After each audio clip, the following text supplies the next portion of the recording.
NZ Aerosports, Icarus Canopies, now Gyro. That's right, we've rebranded, and Gyro is our next generation. It honours our founder, as that's the name we knew him by, but Gyro also marks the start of a new chapter. And not to be biased, but it's going to be fucking epic. Long story short, we're more us than ever, so if you're new to the sport, or even a Sky God Ninja Turtle, welcome. I think our valiant leader Lucy, Gyro's daughter, says it best. And we still got that fuck yeah attitude. Rebrand! Woo! Rebrand woo indeed, Lucy. Anyway, head over to gyro.com for more info and get amongst you legends. I was 19, broke, unemployed, and sold my girlfriend's canopy for drug money. So I thought I better sew her a new one. What a sentence, and what a story. This describes the humble yet outrageous beginnings of NZ Aerosports, the home of Icarus Canopies, in the words of our founder himself.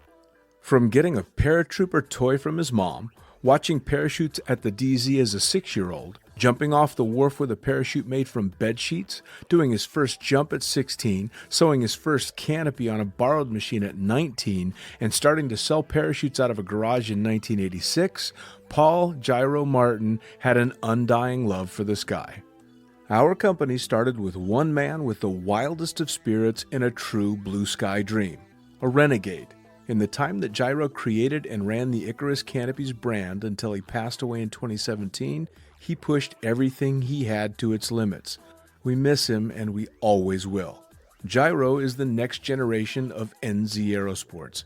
It honors our founder, of course, because it was the name we all knew him by, but Gyro the rebrand also marks the start of a new chapter, our next jump.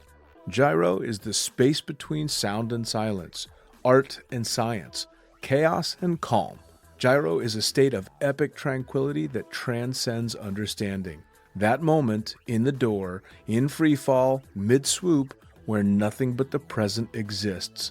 A perfect balance of euphoria and thrill.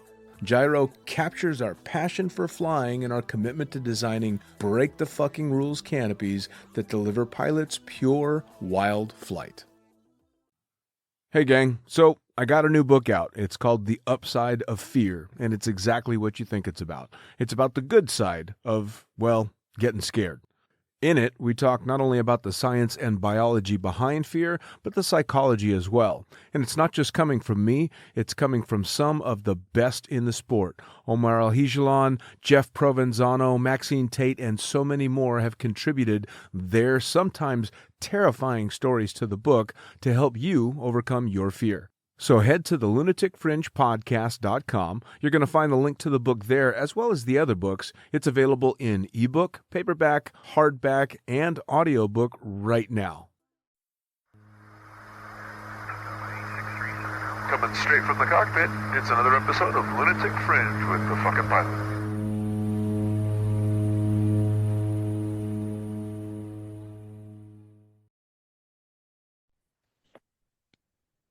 Ready, set, go! Back in the can for another edition of the Lunatic Fringe podcast, and somebody that kind of paved the way in one of my old stomping grounds a long time ago. Please, who the fuck are you, and what do you do? Hey, Dean. I am Mad John Dobleman. I am one of the 3 oldest active organizers in the known universe, along with Roger Ponce, who I think he's got me by a little bit, and Steve Woodford, because we're all in our 70s and we're still organizing. It is the greatest thing in the world to have somebody in their 70s still doing it and knowing that there's that kind of longevity in the sport, because you've been doing this for more than a couple of minutes. Yeah. I was thinking 45 years now. I made 2 jumps in college back in 1969. And at that time, as a college student, I couldn't afford to keep skydiving. So I made 2 static line jumps. And then for the next 10 years, I keep thinking, I want to go back and try free fall. So I went through skiing. I went through hang gliding. I got into windsurfing. And finally, a bunch of guys and I were talking one day. And I go, let's sign up for skydiving lessons. We want to see what it's like. So we had 10 of us. 2 people showed up, is what usually happens with the groups. Of course. And I got into it out in Antioch. That's right. I consider that my home birthplace in skydiving, really. And then I did the 5 static lines, did my first hop and pop, and then Each time I sat in the doors, we had a cargo door 206s then. So you had to sit on the floor, dangle your feet out, and sort of roll your body out into the breeze. Yep. Every time I sat in that door and looked down, I go, this is probably the last time I can do this. And then I got to my first 10-second delay, and I went out and I arched, and I'm counting, and I'm watching the plane fly away, and I'm still falling. And I just went, this is just fucking fantastic. And so that was 1979. So it's 45 funny years ago. because it's the same with me too. I would go to the drop zone, and every time I'm, getting ready and getting geared up, I'm thinking, yeah, I'm not going to fucking do this again. And then every time I'd leave the plane and I'm, oh God, I can't wait to do this again. Yeah, no, it is the big needle for me for sure. And I look at it, it's enabled me, once I got the rest of it on, I've met so many people, been so many places. And as I tell people, if you get into skydiving, you have the world's largest dysfunctional family. Right? Because we accept you until you prove yourself an asshole, and then we still accept assholes because they're still skydivers. So they're one of us. It's like any other community. And well, I mean, that's the greatest thing about it. I mean, I shoot you a message on Facebook because a couple of people had recommended that I should talk to you. And that was just this last week. And now here we are sitting and talking from the other side of the planet, just because we're a couple of jumpers wanting to have a fun conversation. Yeah, that is so cool. Again, this has enabled us. I mean, before you'd have a few people's phone numbers, which is why I used to be listed in the San Francisco phone book under Mad John, because nobody knew my last name. It'd be under M, and so people knew how to look me up. So you did your first jump in college in 1969, which I'm actually going to toot my own horn here. That's the year I was born, and I usually feel like the old skydiver. So you made me feel young. Yeah. Well, I've got a helmet on top of my locker right now, which is older than 80% of the kids at my drop zone. How crazy is that? And the great thing is, though, you're still going at it. And again, that's the very first thing I think is, man, a career in skydiving, if done correctly, lasts a lifetime. I can. I mean, my favorite quote, Pat Moorhead says it all the time, even though he credits somebody else for saying it, is, you don't stop skydiving because you get old. You get old because you stop skydiving. Yep.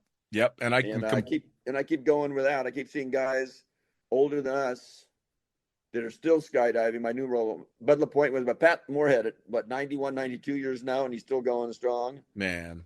I used to say I wanted to be on the jumpers over 80 world record. That was my goal in life. But now I got Pat out there going, well, heck, I could be on the JON jumpers over 90 record, have an old John way or something. That'd be really cool. Oh my Lord, it would. Now, so you did the first jump in college in 69. What were you going to be when you grew up? I was, let's see, 69. At that time, I was going to be a nuclear physicist. Wow. And then I hit my senior year of college at UC Berkeley, and I went home one day, and I was doing my math, and I looked down, and I go, I don't know what the fuck I'm doing. So I went to my TA, and I said, all of a sudden, I'm not understanding the math. I've never had this problem in my life. And the guy looks at me and goes, John, sorry. This happens to 90% of the guys coming through. Your mind can either make the jump you've got to make to go on into nuclear physics and all the other theoretical stuff that's going on. And this is before quarks. This is way, way beyond. And I go, well, what do I do? He goes, you're going to have to find something else. Wow. Well, so what aimed you towards being a nuclear physicist in the first place? I did in high school. I did a report in chemistry class. We had to do a 20-page report on something in science. And I picked cosmic rays.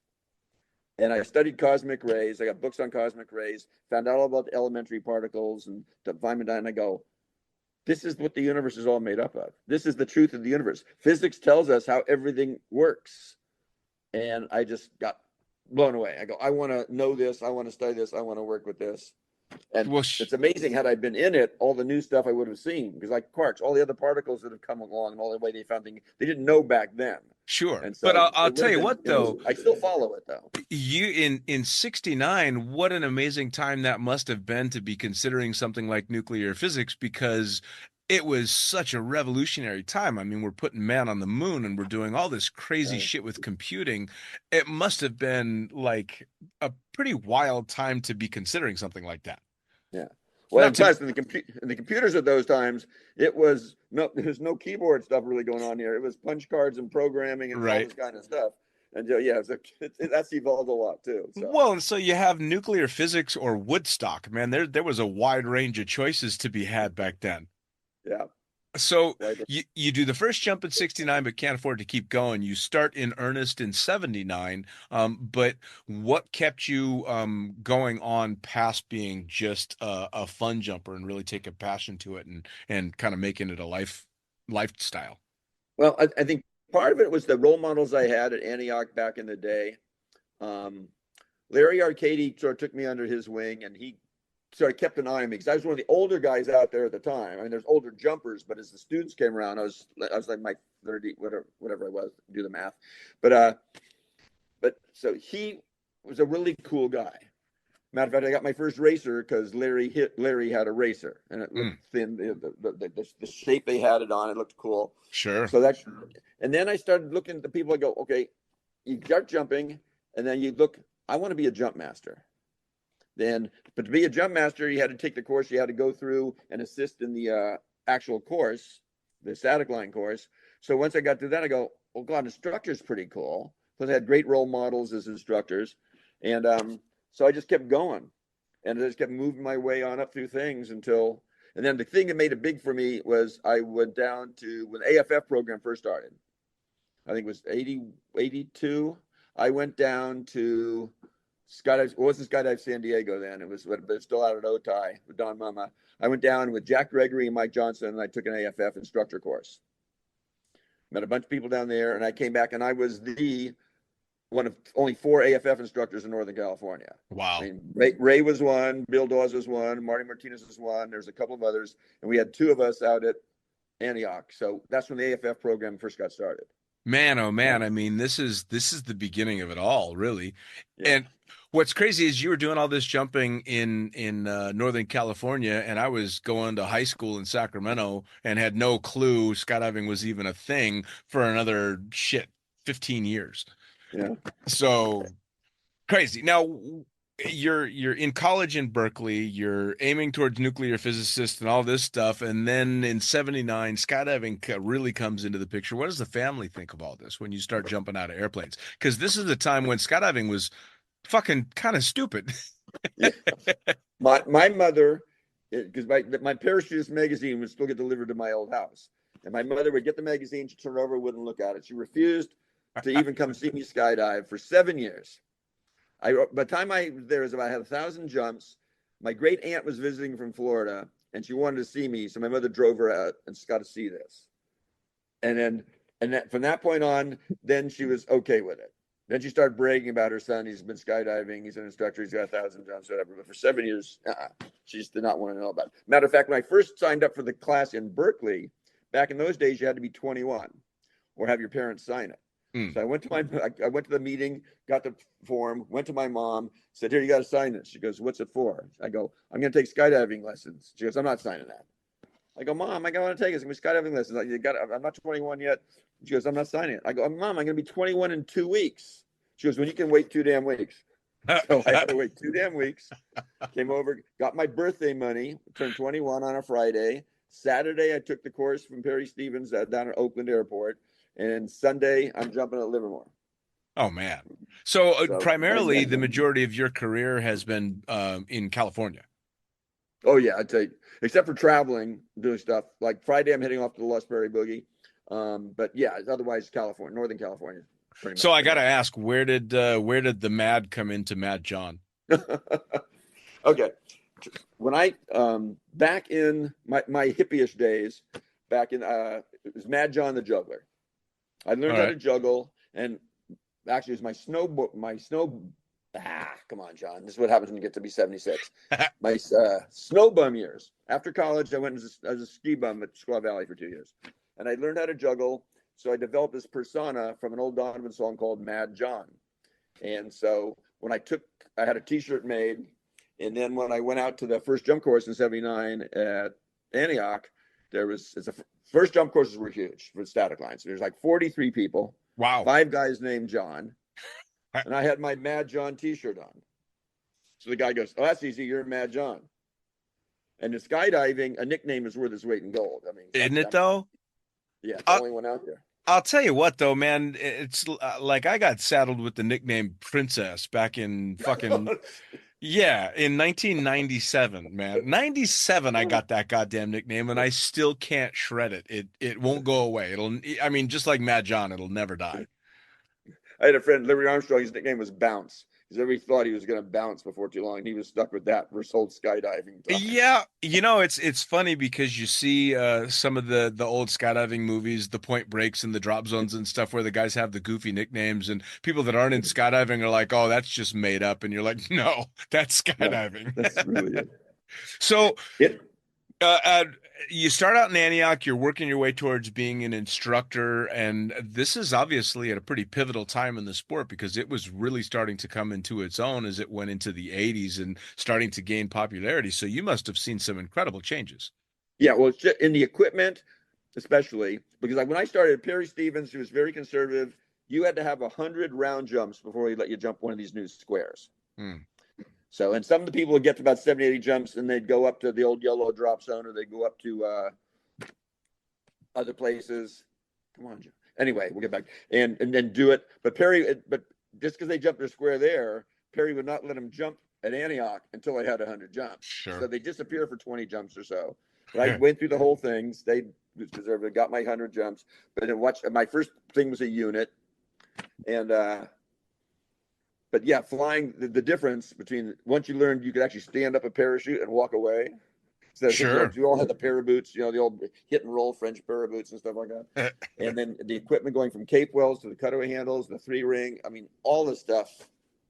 I mean, it had to Velcro changed the sport. it had to have been so cool to not only just watch it happen, but being a part of it, especially because you're one of 4 Northern California AFF instructors during a time when you've just gone through a lot of changes with containers and cutaways and all that. And now you're an AFF instructor as the canopy side of things is really starting to take off. Yeah. I mean, Yeah, being able to teach people and plus the student when they first squares came out, because what happened, Perry Stevens sold to Bill Jones. Bill Jones came out and bought Antioch, and Bill Jones brought in squares for students. Perry Stevens was saying he's going to kill somebody, whatever like that. But we went from an average 5 to 10% sprained or broken ankles from PLFs on rounds to maybe a sprained ankle a month sure. on squares. I mean, just that for students was a marvelous thing. I mean, it had to have been a tough time for DZOs back then to accept that kind of change, though, right? Because it was night and day difference. Well, plus you had all this cheap Army service gear you've been using for years and years and years. And now, even though the one thing about being in the sport as long as I have been, it keeps blowing me away is the price of things now. Oh. I remember what I paid for my first unit. I remember my first full face helmet was $100. I mean, I look at these things and go, "You've got to be kidding me!" Every time I see the price of something. So. Yep. Well, shit, I got into my first complete rig in '97 for less than $2,000, and now exactly. that's a down payment on a container. Well, just to jump back, the reason I couldn't afford to keep doing it in skydiving when I first started in '69, I did those 2 jumps in college. You could get a complete piggyback rig for $350 2 rounds, and that was too expensive for me as a college student. Well, and I mean that was stuff straight out of the Army Navy stores back then, wasn't it? Well, that was when they were first starting to manufacture things specifically for skydiving. Okay. The piggyback rigs, reserve made on the back. Yeah. But, so, yeah, it was still cool. Have you done any competing in your time, or has it been more instruction and entertainment? It's more instruction organizing. I find because it's the instruction part. Funny thing is, my career after that, because at the time I was started jumping, I was a truck driver. Okay. I put myself through college driving trucks in the San Francisco newspapers and magazines, and then I came out. And then one summer, I had this gal come through.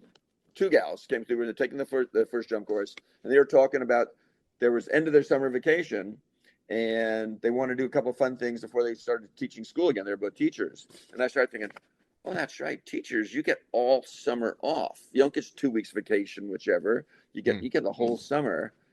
And then there's a big article came out in the San Francisco Chronicle newspaper about California was going to have a shortage of math and science teachers coming up. So I started thinking maybe. So I checked it out. I could go back and get a teaching credential and teach and have all summers off. I think that's all summer I could be skydiving rather than just weekends or traveling in places and going skydiving.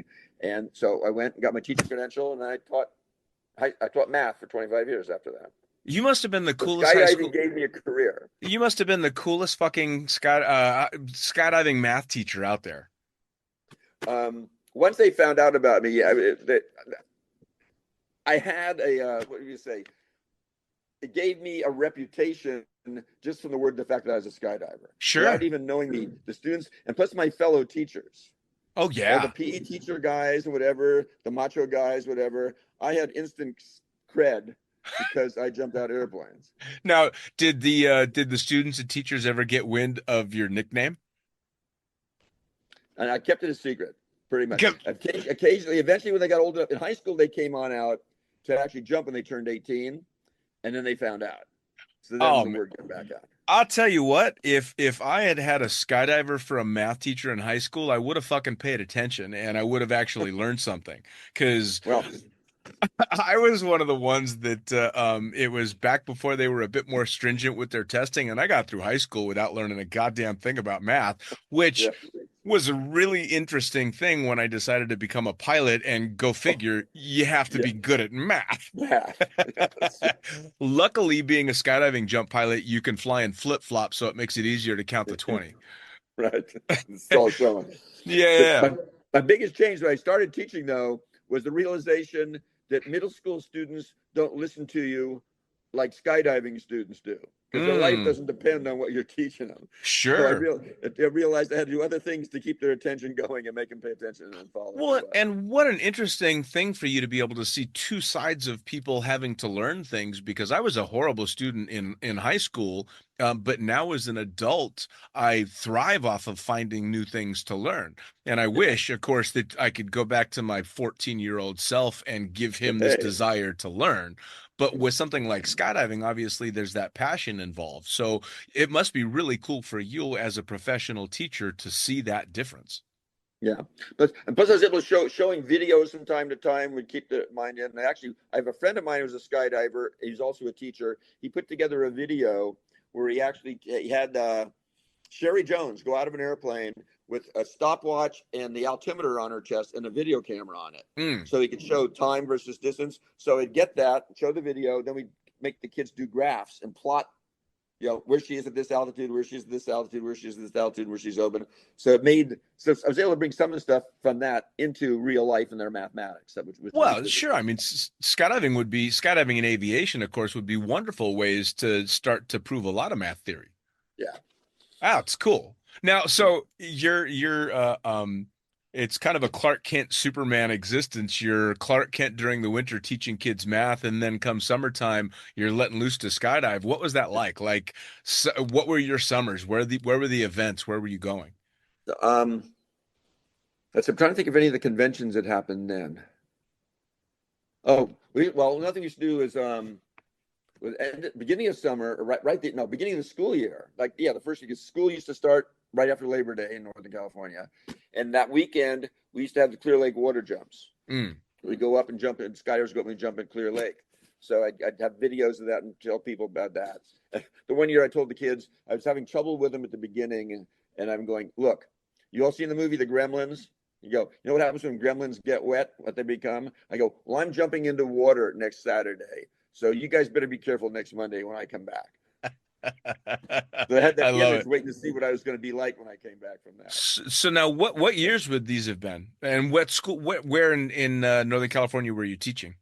I was teaching. Well, I got my credential from San Francisco State University, and I immediately applied to the two school districts which were right next to the Antioch Airport where I was jumping, because I wanted to be close to skydiving. And I ended up over in Pittsburgh. I was there for 13 years, and I was 10 minutes from the drop zone. So at school, some days after school, if I got on, especially like in the springtime, we had longer days, I could get out and still go make a couple of jumps. Oh, that's fantastic. And go back and correct my papers. It's they funny. Tell people, they go, well, you're a teacher of skydiving. I go, no, I'm a skydiver who teaches, because I was skydiving well before I ever became a teacher. Yeah, there's a definite distinction between the two, right?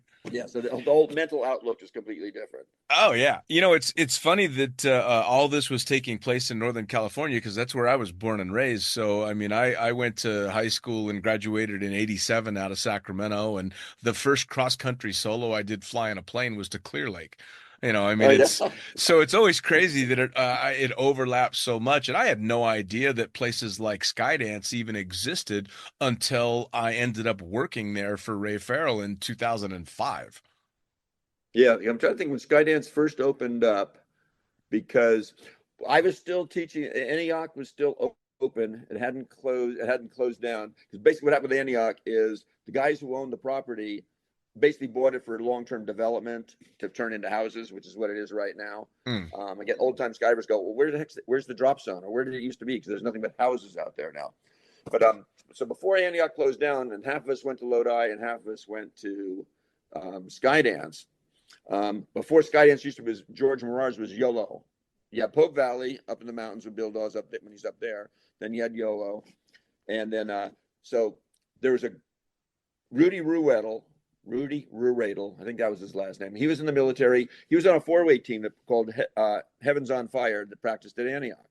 He was getting transferred someplace, so a bunch of his buddies decided to all get together and have a going away party and do 30 ways up at Lodi. So Ray was one of them. So there was 30 of them. I wasn't there. I wasn't invited. I wasn't good enough yet. And so they all went up there and they were jumping out of the DC-3. And I don't know if it was after the second jump or whatever, but Bill Dawes came up to them and said, this is my drop zone and my airplane. And if you're not going to invite me to be on your jumps, you can go jump someplace else. and that's so pissed off Ray Farrell and Danny O'Brien that they went looking for someplace to have their own drop zone. That's how Skydance. That's how Skydance got started. Man, that explains so fucking much. Oh yeah, from everything you probably heard about stuff up there. Yeah. Well, I mean, it's been the Skydance Lodi war for not war, I'd say skirmish forever. And I actually flew very briefly for Lodi when all his airplanes got grounded by the FAA. Yeah. So I was traveling in a Twin Otter for Chicagoland skydiving, and so I flew briefly for Bill.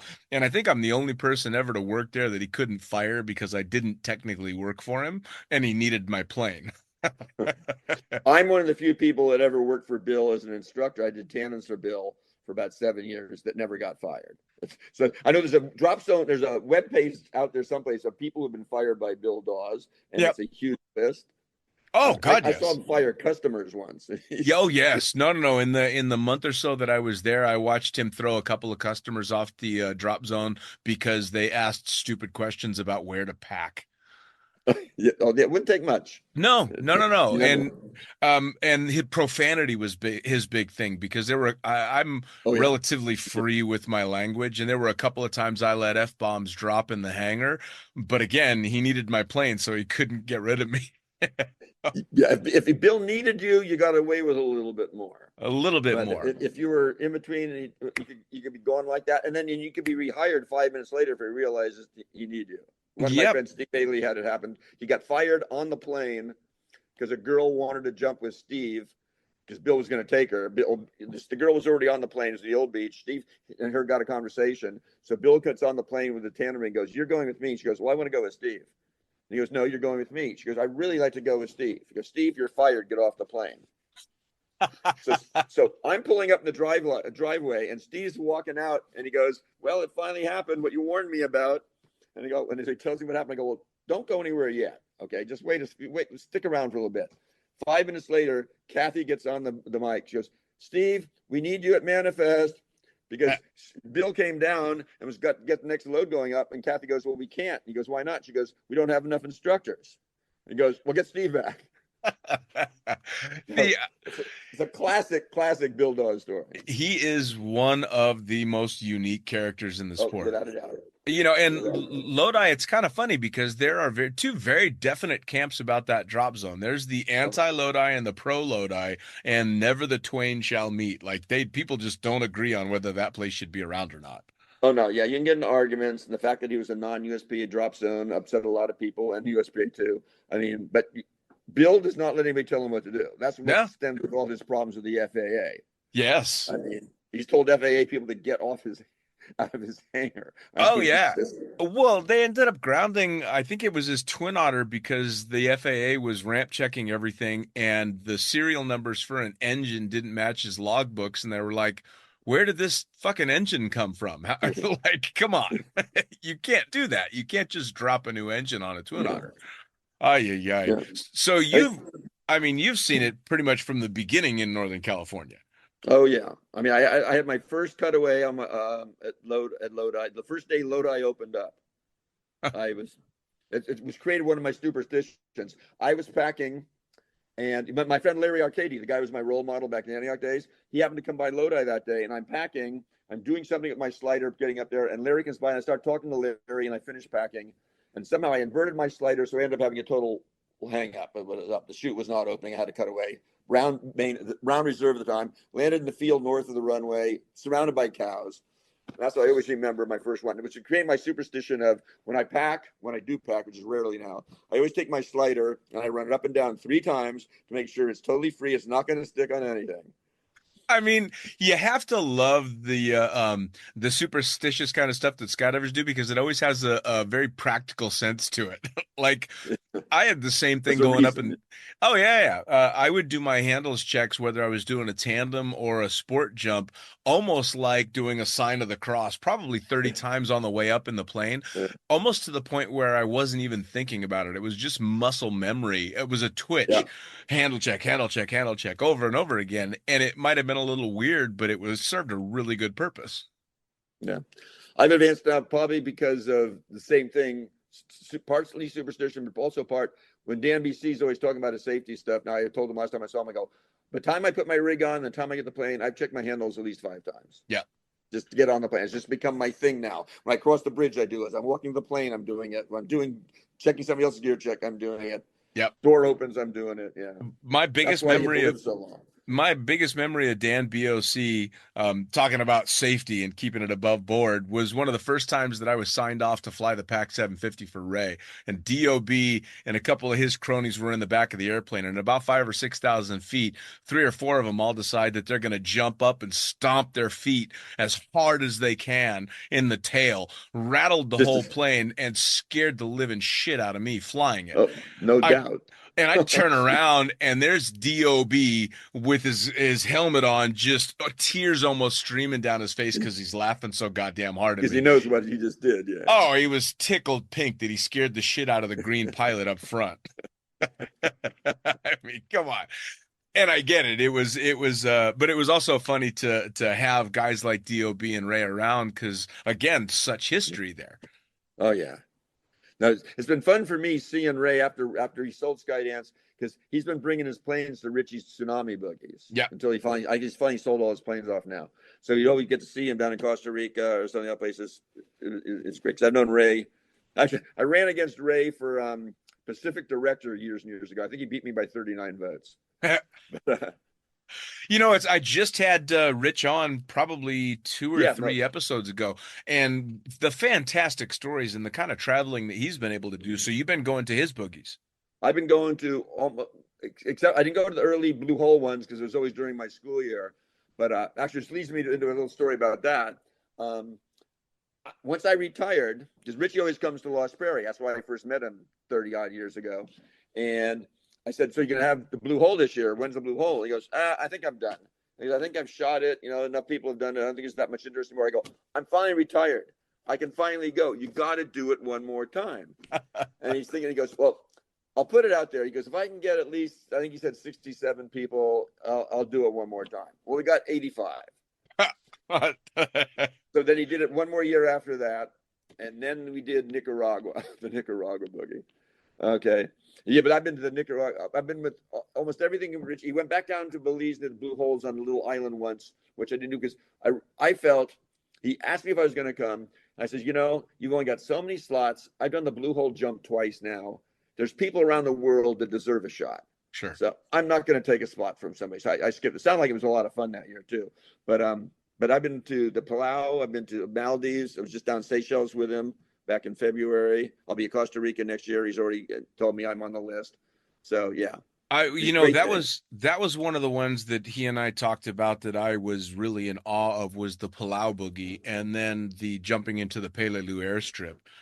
Yeah. I mean, the history in that Oh, location, and of course, when everything that DOB was doing, trying to find and return remains to the family oh, it's from. still going on. Yeah. Oh my God! I mean, this is the kind of stuff that just puts me in awe of the skydiving community. Is we just want to jump out of airplanes, but we also end up doing a lot of amazing shit outside of skydiving.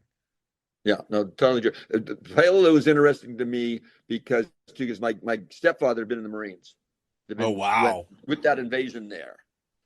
So when I came back and told him I had jumped there, he just it was amazing. He told me stories of what it was like, Oh which was yeah. just Well, absolutely scary, incredible. I mean, and then there's my generation and after that, of course, I've only read about it and heard the stories and then the amazing series The Pacific came out and kind of showed what that was all oh yeah, really like and the guy's sledge that was actually there and the battle that took place on that runway, and then yeah, Rich is sending me pictures of him under canopy over that field, and it yeah, just I got fucking goosebumps. It was amazing.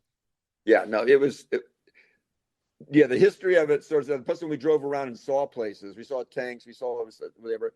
I'd been interesting enough. I get to claim a little bit of credit for the Plow Boogie ever happening Mm. because Richie talked about his friends when he had told him, "Did you know Navat? Navat is a guy, he's a skydiver who runs a dive shop there." Well, I think it's over 20 years ago now. I and my wife and four other people were scuba diving in Palau. Wow. And so when I would go scuba diving, I wear my skydiving t-shirts. When I go skydiving some places, I'll wear my scuba diving t-shirts just to start conversations. So I met Navat. Navat was captain of our boat that time because his captain was getting certified for something. And so Navat was the liveaboard, only took 6 people. So I'm there day to day for 5, 6 straight days with Navat. So he starts talking to me about skydiving. So I tell him, like, he goes, "Well, how would I do it?" I go, "Well, you go to trade shows in the U.S. from time to time, right?" And I go, "Well, you go to Florida, you go to California. There's big drop zones in both places. You ought to check it out." Well, about 2 years later, I get a phone. It was a phone call because there was no internet then. So I get a phone call from Navat saying, "Bad John, this is Navat from Palau, whatever. I just wanted to tell you, I went to Florida, whatever. I got my A license, and I'm jumping, and I'm going to come visit you in San Francisco sometime soon to do it." Then next time I get a phone call, he's got 200 jumps now. So it's because of me talking to Navat about skydiving that he got interested in skydiving and started his little plane thing and the whole thing going on there. See, So how amazing is that? I yeah, I mean, mean the connections are just crazy. that was one of my favorite things too, especially when it was really popular to wear closing pin necklaces. There were Oh multiple yeah, times that I'd be traveling abroad and someone would see that and either they would ask what it was because it was unusual, in which case you get a conversation going about skydiving, or it's a skydiver that sees it, in which case all hell yeah, breaks loose because yeah. You're God telling only stories the knows. whole trip. Yeah, yeah. Absolutely. And so it's such a conversation. So the sport itself is just a conversation starter. And I mean, I hate to say it, but as soon as you get to say you're a skydiver, you're kind of like, yeah, I'm a badass. Well, that's why every time I fly, I wear my Bay Area skydiving T-shirt, and I'm usually reading a parachutist on the plane because it Yes. eventually starts conversations. Yes, So, absolutely. yeah. Well, not to mention it's always an opportunity to slip a good joke in now and then when you're boarding an airliner and you're talking about skydiving. Yeah. Yeah, Well, back in the days before TSA, and I used to wear my rig onto the plane, and people would always go, "Are you going to use that?" And I go, "You didn't get one. They were passing them out at the front." Or a yeah, pilot would ask me, "Do you plan on using that?" And I go, "Not if you do your job right." I mean, it's the stream of jokes are absolutely endless. You Oh get to yeah. have so much fun with it. Now, with all the traveling, what's a standout boogie for you? What's the best place you've ever been? I would say the blue hole because of just that image. Sure. Being there out 60 miles out over the ocean in the blue hole, nothing but water all around you. And the very first time we did it, that year Richie did it because I asked him to because I was retired now. We got the picture. It was like I think it was a 7 or 8 way, just like this, right over the blue hole right in the center of it. and that is on my wall, obviously. And that was classic. And then the next year we go back, we're doing the same thing. And Bill Von Novak's with us. He's going to take the picture. Richie, with the winds are stronger, so Richie was conservative. He spotted us north, right over a cloud, so where you couldn't see the blue hole. It was way over here in the distance. And Bill was so pissed that he did not get that icon shot of being right there. Sure. Well, I remember the first time I ever saw a picture of it. I'm sure it had to have been a parachutist cover. And I remember looking at it going, what the fuck is that? Oh, yeah. I mean, you figured until there's airplanes, nobody really knew it was there. Right. You Right. can sail right by. When you're out there, you can't tell. Because from the air, you see it, the colors, it looks like there's a reef around the thing. But that reef is 8 feet underwater. So when you're in the water, all it is just flat water. Well, and I remember Rich saying that was actually the most stressful of the boogies that he did, because making sure that you're getting that spot right and you've got people that can get where they need to be is the difference between success and epic failure. Yeah. Which leads me to a fact that people should know this. You usually hear it in water training now. Your reserve can float you for about 45 minutes in the water. Yep. And the reason I know this is my friend Chris Q, not me, my friend Chris Q, they got blown off of the high winds he landed 2 miles outside the blue hole. Holy shit. It took the boat 45 minutes to get to him and his now wife, because they were out there. They had to pick up the drivers there, go out the blue hole and head south. And then there was a cameraman who was 5 miles south. They called him 5 Mile Nick. He got open. He was playing with his cameras and stuff like that, and the winds just took him down there. He ended up sitting on this little rock pile about the size of my table here, and he watched the plane fly away, and he's sitting there thinking he's going to die on this reef. So they got out, and they just headed south. They figured that's the way he's got to be, and then sure enough, they found him. I mean, yeah. I don't know if that would be the stupidest or one of the coolest ways to die. Tide comes up, and then either the sharks get you or whatever. Yeah. I mean, it's again, now in skydiving, it's become iconic. I mean, you see that picture, and I've got a handful of friends that have been able to go out and do that jump, and the memories that they have from that are just insane. Yeah. No, when you're getting on a plane, your stomach is starting to clench up, whatever. You're getting nervous. You think you're going to possibly throw up or shit your pants or whatever. And you're just nervous. And you fly over it and you see it and you're going, okay. And then you climb to altitude and it's just, yeah. Well, and are there any other sports, honestly, where you can be as established and as experienced as you are when you especially went out to make your first jump over the blue hole, and getting on the airplane, you're shitting yourself to do something that you are incredibly experienced in doing? Yeah. I mean, the only thing that comes to mind right now is you've probably seen it, just came out like 2-3 days ago. The guy who flies the carpet as a wingsuit off the cliff. Yeah. I saw it. That guy, I mean, you can be a wingsuit and you're going off with a carpet, and who knows what could possibly go wrong. I think he only missed that one rock by about 12 feet when he went down there. I mean, I think that's about that's the closest thing. He was an experienced guy, but still, the carpet. What so especially coming from the days when it was all rounds and especially your first jump being back in 69 to people now literally jumping flying fucking carpets, whether it's an actual wingsuit or a flying carpet off of a cliff. I mean, you've got to just kind of look back at all of that range of stuff and be a little bit blown away, no? Oh, by the change and then the thing and the opening. Yeah. The thing, like I tell the students, like they'll be coming along sometimes, I'll say, well, they go, how's the sport? What do you see in the sport? I go, well, back when I started, about 10 years before I started, there was a big thing about two guys left an airplane, left a Cessna together with a stick in their hands, and they passed it. The baton. And the word came out saying, this should only be tried by experienced skydivers with skills in whichever. And I go, what did you just do on your category G? You went up and docked on somebody. With how many jumps? I mean, between equipment and training, that's how far we come. And I keep wondering, what's still to go out there? And Oh it's called yeah. anti-gravity belt. So what have we got going on next? It's Yeah, that's the same thing I've thought. Eventually you're just gonna have a button on your palm that as soon as you get low enough, you push the button, you stop falling and you go back up. yeah, yeah. It's it's the exact same thing that I've thought too. And my old joke was human beings can absolutely fly. What they can't do is glide very far. Uh, Flying the bricks. Yeah, the absolutely. glide ratio of a brick. Yeah. But of course, then they come along with these wingsuits, which now, I mean, every time I think I've seen everything, they do something extra and extra. And you know, when proximity flying going down the mountain came along, that was incredibly impressive and scary.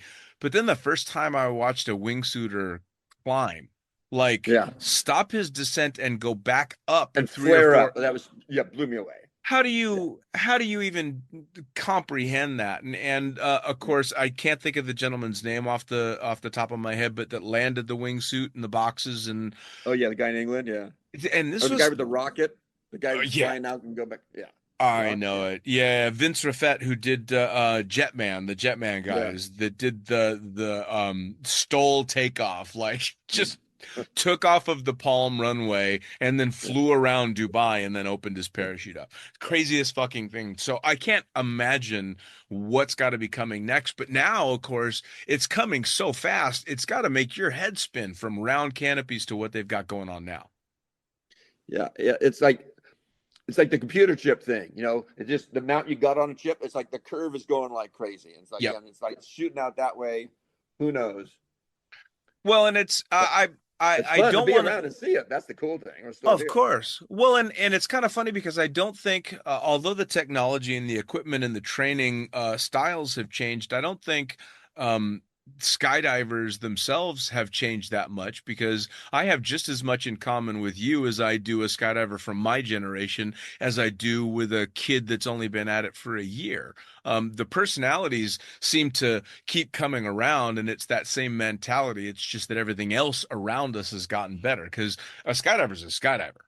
Yeah. No, we got the big Venn diagram. We overlap a lot in a lot of Yes. skydiving. You got Well, now and now too, kind of being an elder statesman in the sport, are you seeing the younger jumpers with a lot of thirst for what it was like back then?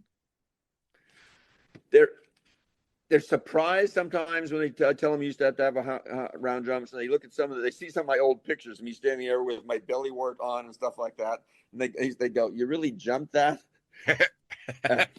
Yeah, that's the key thing. The things we used to do, and we talk about, well, like right now, I've been doing crew camps, and I've been telling the kids, well, back in Antioch days, everybody did crew at Antioch. You did RW, you broke at 3.5, you got open by 2, and you found somebody to do a stack with.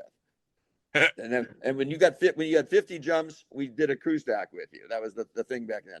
Now that we didn't have like the lightnings, didn't have dedicated crew canopies back then. We took whatever canopies you had together, and we did stuff. Sure, so when I do my crew camps, the first thing they always ask me, well, what's our wing loading have to be? What kind of canopy do we have to do? I go, no, you don't worry about if you're going to do large diamonds with lightning. Yeah, your wing loading becomes super, super important for that kind of thing. We're doing 2 and 3 and 4 stacks. That's not important. We will make it happen. sure, And then they don't believe me until we do it. sure, sure. Now, for you, do you have a social and friend circle outside of skydiving? Yeah, actually, I've got a group. Well, from various things. I got my teacher friends. Actually, 2 of them are just over with me today. We're working on some stuff. I've got friends from.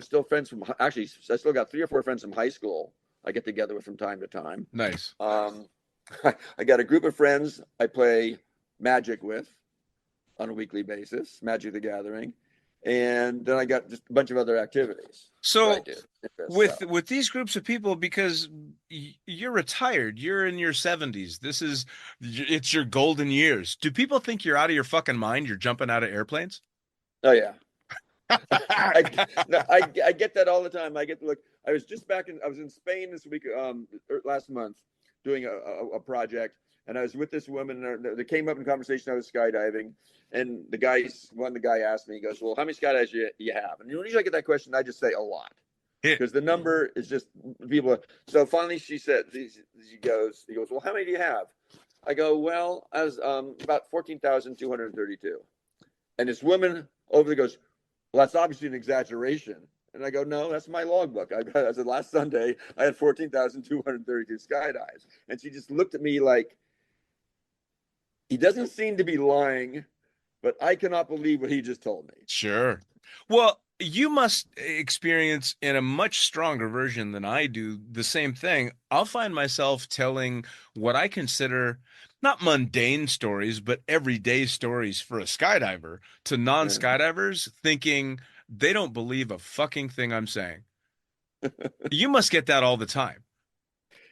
Well, yes and no, but one of the things people always ask me is like, where have you skydived? So I started telling the places. So now that they've accepted me as a skydiver, Right. and so I've got skydives. So I start telling these places I jump, and then they start thinking, well, that must be really neat to see that from the air, to see that because usually when I say the blue hole, they go, what's that?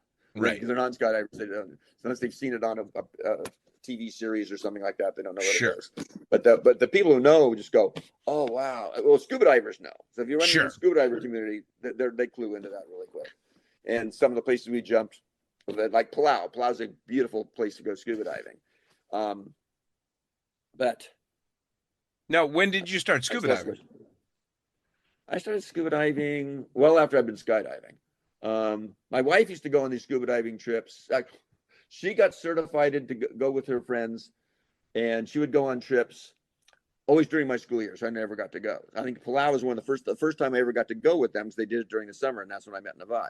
Mm. But she actually got her first big scuba diving trip when we went on our honeymoon. We went to the first Valley Boogie. Oh, nice. That's one of your questions. Besides the Blue Hole, the first Valley Boogie. Nice. It'd be the Island of Valley, because we were jumping C-130s. The military supplied the C-130s. Yep. And we were landing on the airport on the strip, which kind of cracks me up because some guy in England, whatever, quoted a while ago, was it last year in Paris, about how they got to land on the airport, and wasn't that so cool? Not many people like, oh, well, 487 people landed on that airport for a solid straight week every day.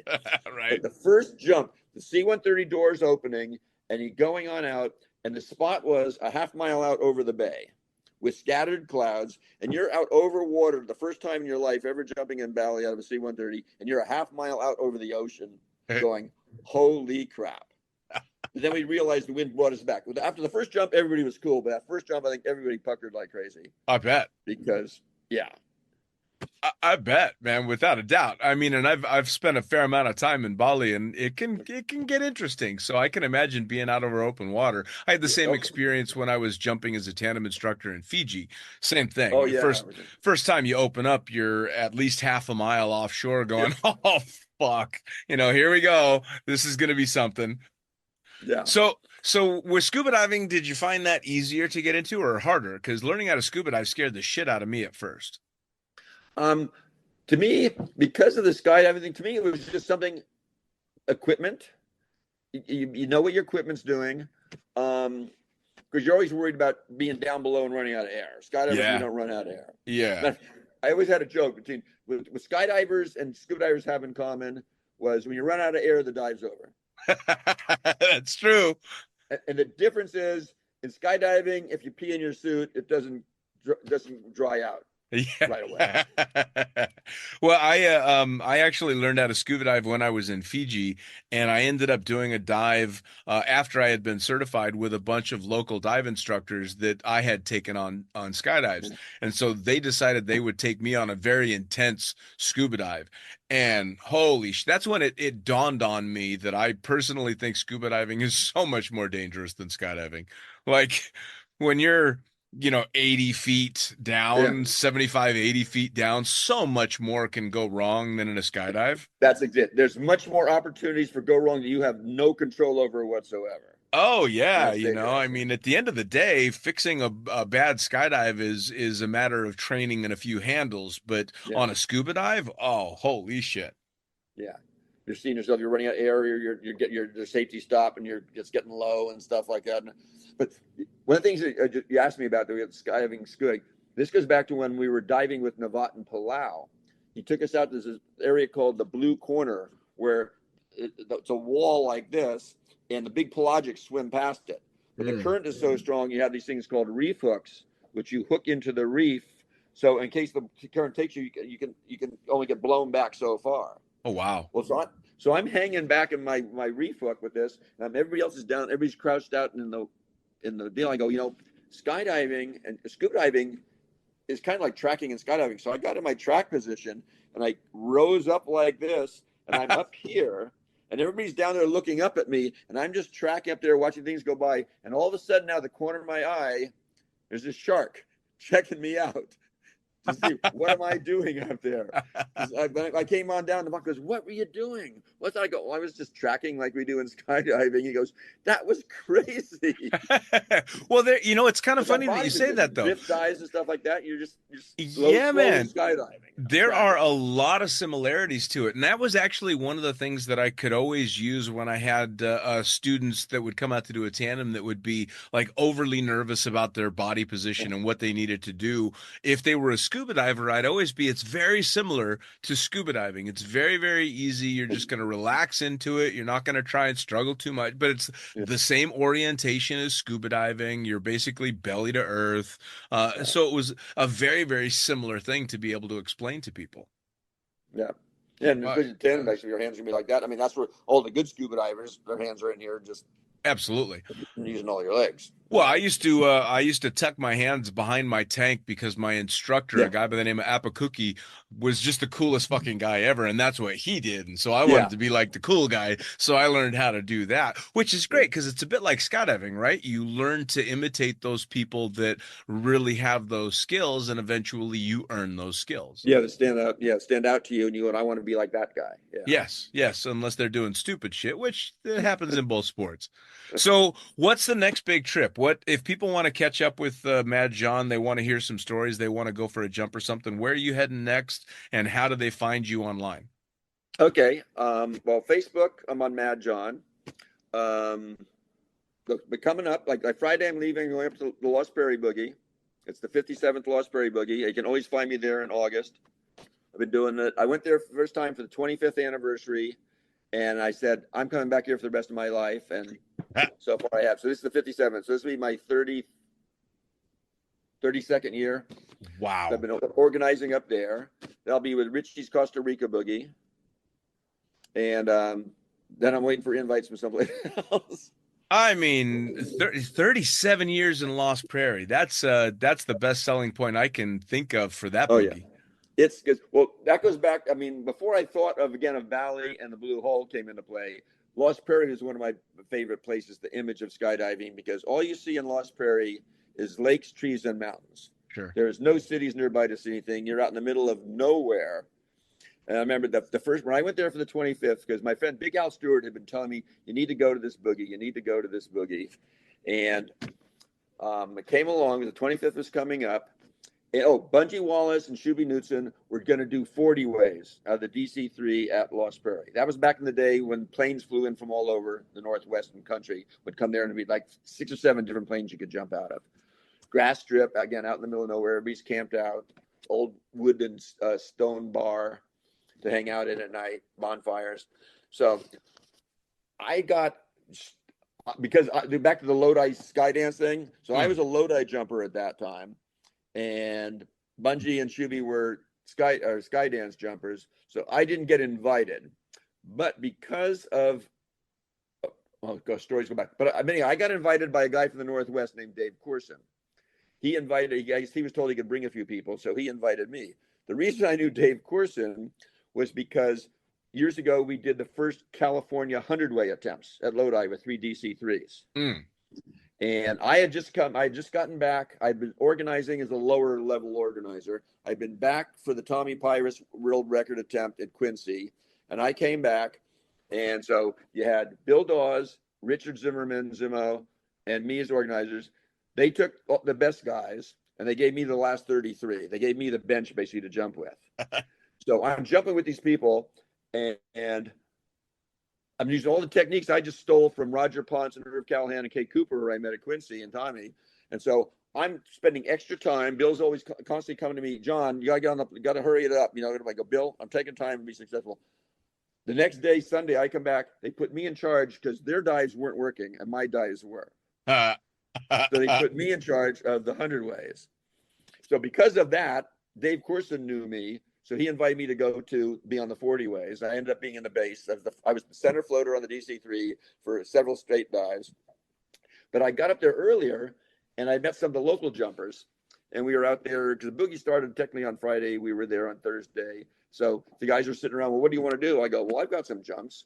So I did some 9 ways and 12 ways with them. So after the boogie was over, because I met Fred Sands, the owner, and some of the guy who was working for him. And 6 months later, I get a phone call from Fred. And he goes, Mad John, it's Fred Sands. I go, hi, Fred. What's coming? He goes, he's wondering, are you planning on coming to Lost Prairie? I go, Fred, I'm coming back to Lost Prairie for the rest of my life. I mean, that was just the most incredible experience. So all the stuff extra that goes on. And he goes, well, I'd like to offer you, some of the local guys said they really enjoyed your jumps. Would you like to come and organize? He goes, you can get a third of your jumps for free. And I said, free jumps? Heck yeah. So I went back and I organized there. Then the next year I got half my jumps for free. Then after that, the other guys, for like 20 years, I was the only organizer there. Wow. So, but I finally got to where I got all my jumps for free. So, but that's why a lot of people met me through that, because people came from all over. Like the 25th, there was like 400 or 500 people. The next year, there was the boogie video went out of all the new jumping, the bar jumping and stuff that happened that boogie. And so next year, like there was like 800 people there. So that video went all over the country and the world. So the next year, there's more people. So that's where I became known. As you go to Lost Prairie, the people tell you get on Mad John's 20 ways or 16 ways or whatever. I mean, yeah, because after this much time, you're not going to Lost Prairie. You kind of are Lost Prairie. I don't want to get my ego get too big, but that's what a lot of people identify with Lost Prairie. Fuck that, man. We're skydivers. You let your ego go. It's somebody will be out there to check you if it gets too out of control. Well, there is that too. Well, one time, Brian Burke once said to me, he goes, you're the most well-known unknown organizer in the country. Because everybody comes to Lost Prairie knows who you are, but everybody the rest of the country hasn't really ever heard of you. So boogies have helped out. But it also gets back to that. I think it's less than 1 degree of separation in skydiving, because you and I don't think have ever actually talked, but I guarantee we've been on the same drop zone. I guarantee you've been at skydive when I've been flying there, because I flew. Yeah, I'm sure we've definitely been on the same plane, but you're not talking to us much. Absolutely. You don't talk to the guy up front all that much, but it's funny how quickly you realize that if you don't know the guy you're talking to, 30 people that do. So it's very easy to be incredibly well known, but nobody know your name. Yeah. It really is, Yeah, the people know exactly who you are, whatever.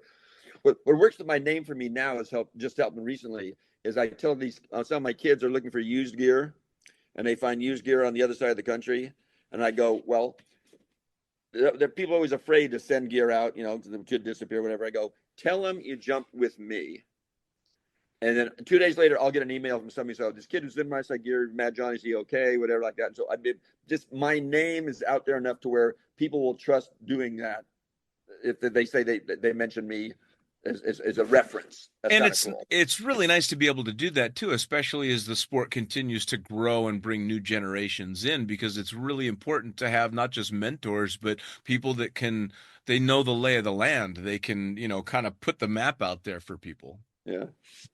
Man, I'll tell you what, Mad John, I can't. I cannot. I could go for another 2 hours. Oh, well, that was just about to say. I not only can I not thank you enough for this one, but I want to make damn sure we do this again, because I know I have not even scratched the surface on the stories that you've got to tell.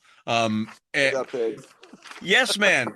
That list that you just held up with all the stories, I want that whole damn list. So the next time, and there absolutely is going to be a next time we do this, I'm just going to shut my mouth and let you go down your list telling stories. Okay. One more thing is I'm wearing it, and I want to make sure it shows up on the video. This story will show up. This one here. See that story there? $3,500 man. Tell the story. Okay, quickly. And the reason this came back to me, do you know Mark Cruzy? He's a jump pilot. I know Mark Cruzy very well. Okay. So Mark was down at the boogie with Richie's Boogie in Costa Rica last year. And he goes, Mad John, Mark Cruzy, because I haven't seen you since the Tommy Pyrus record and stuff like that. He goes, I still cannot believe that you agreed to do that, the $3,500 man. And I'd had this t-shirt made right after that. So basically what happens, I'm out there at the Tommy Pyrus record. I'm jumping with Roger Ponce and Irv Callahan. I got one jump. I must have been doing good getting there sooner because they ended up moving me up 2 slots on a 65 way. So I'm coming into my slot, and I've got, for the 2 slots up, I'm falling too slow with my suit. I was great for 2 rows back, but I'm in there, and every time I try to make a move, I'm going like this, trying to get my grip. Tommy McLaughlin's on the other side of me. He's just shaking his head like this guy's just fucking it up. So Roger calls me in. He goes, you've been flying really good. It looks like you had too much suit for that slot. And I go, yeah, I think that's right. He goes, well, everybody's seen the video, so I can't really take you. So I'm going to go send you to jump with Kate for a couple of jumps, and then we'll bring you on back. So that's how I first met Kate Cooper. So the jumps are going on. We're supposed to be going to the world record thing, but Tommy Pyrus was caught up on this 81 way Opal Jewel he was trying to build, and they kept almost getting it. Then the weather would screw things up, so we got delayed. So finally, we get the world record going on. We're lining up people, and he's going, "Who's to be on it?" Whatever. And then finally goes, and I raised my hand. He goes, "Tell us why you should be on it." And I said, "Well, I was on this jump. I jumped with Roger." And so it finally gets me and this other guy comes in. And he goes, "Okay, this is the deal." He goes, "We're taking a chance on you guys." He goes up. He goes. Up until that point, on Tommy's jumps, if you fucked up and you wanted to stay on, you had to buy 10 cases of beer. Oh. He had his Winnebago piled up with beer. That's how I met Billy Rhodes and Rhino Reinerson, because they had gone low. I jumped with them earlier, and they'd gone low and bought their beer. And then Rhino went low one more time and left. He didn't buy his beer. He put his stuff in his car, and he drove, and he left. He talked about that in an article once upon a time. So anyway, he calls to me and this other guy, and he looks at us. He goes, "Okay, you guys, we're taking a chance. These are going to be your slots." I was going to end up docking on a 20 way for this. It's like 200 or something like that. And he goes, "But you fuck up, you buy the load." And I said, "Okay, I got my credit card in the car." I'm thinking that's 200 and something bottles of beer or whatever like that. So the other guy says, "Okay, too." So he takes us out and he goes, "Okay, we got these 2 guys, stand up. This is Mad John. This is so-and-so. They have agreed if they screw up, they're going to buy the load." He goes, "That's $3,500. And I went, fuck. He meant jump tickets, not beer. And everybody is looking at me like, "Whoa, Matt John, that's balls. $3,500. And I go, "My wife will kill me if I fuck up." So that's how the $3,500 man thing started. That's a fucking great story. You must have shit yourself as soon as you realized I was just and all I could think is, "You're docking on a 20 way. You're just docking on a fucking 20 way. You can do this." Talk about adding pressure to it all. Oh, my Lord. The next day, they're doing the roll call, and Tommy's walking in front of me, and they call out my name. And they go, "Mad John." I go, "Still here." And he crashed. We never got the record. We didn't have enough time, but that's 35 minute story. It's funny, again, how small the sport is that you dropped the name Billy Rhodes. Man, Billy gave me my AFF instructor's rating. No kidding. Yeah, man. I did. He became in charge. He was going over doing all the stuff after that. Yeah, man. So I've told the story on the podcast before, but I'll tell it what's more because you'll get a kick out of it. I was leaving Las Vegas and I was going to Cross Keys, and I had been hired in Cross Keys to be a tandem instructor on the contingency that I had my AFF rating, and I didn't at the time. So I was driving from Vegas to Eloy, where I was taking Billy's course to get my AFF rating to then drive to Cross Keys in New Jersey. If I don't have my AFF rating, I don't have a fucking job to go to. So I get to Eloy, having just left Vegas, and I didn't have time because I had sold my house and packed everything up. I didn't have time to go to Billy's pre-course. And so I meet Billy, and you knew Billy. He was a big son of a bitch. He's 6 foot everything and 250 pounds, but just a sweetheart of a guy. And I meet him and I shake his hand and I'm like, "It's really nice to meet you. I'm stoked to be in the course." And he's all, "So you didn't come do my pre-course, did you?" With that thick accent that he had. Yeah. And I'm like, "No, I was way too busy trying to get everything, situated and to be able to get here." And he's all right, well, I don't believe I've ever passed anybody that didn't take my pre-course, but it's good to have you anyway, and shook my hand and walked away. And I'm like, "You motherfucker."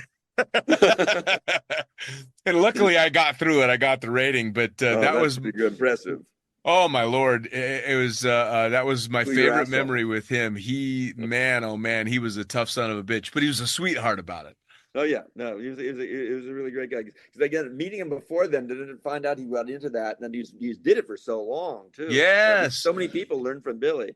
Well, and he proved that no matter what your physicality or body shape, man, I've never seen anybody float in my life like Billy could float. And he was huge. Like Yeah, you would think he'd have two speeds, fast and faster, but that's true. man, he could slow down like nothing else. Yeah. It was crazy.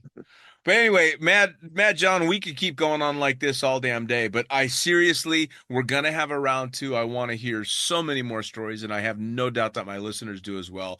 But thank you so much for your time this morning. It's Dean, it's been a pleasure. I mean, I can't believe the time went so fast. Quick last thing, yes, where people find me, Lost Prairie Boogie, Richie's Boogies. You ought to come to Costa Rica, buddy.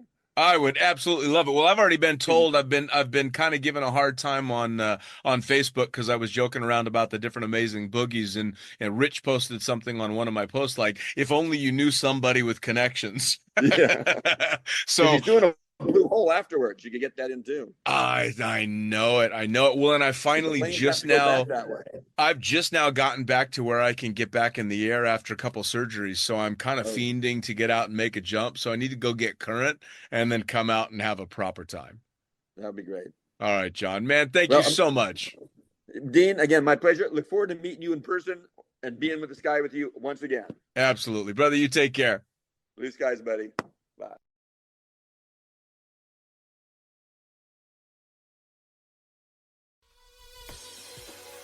Well, there you have it. Another episode of the Lunatic Fringe podcast brought to you as always by, well, wait, not as always, actually. Brought to you now by Gyro.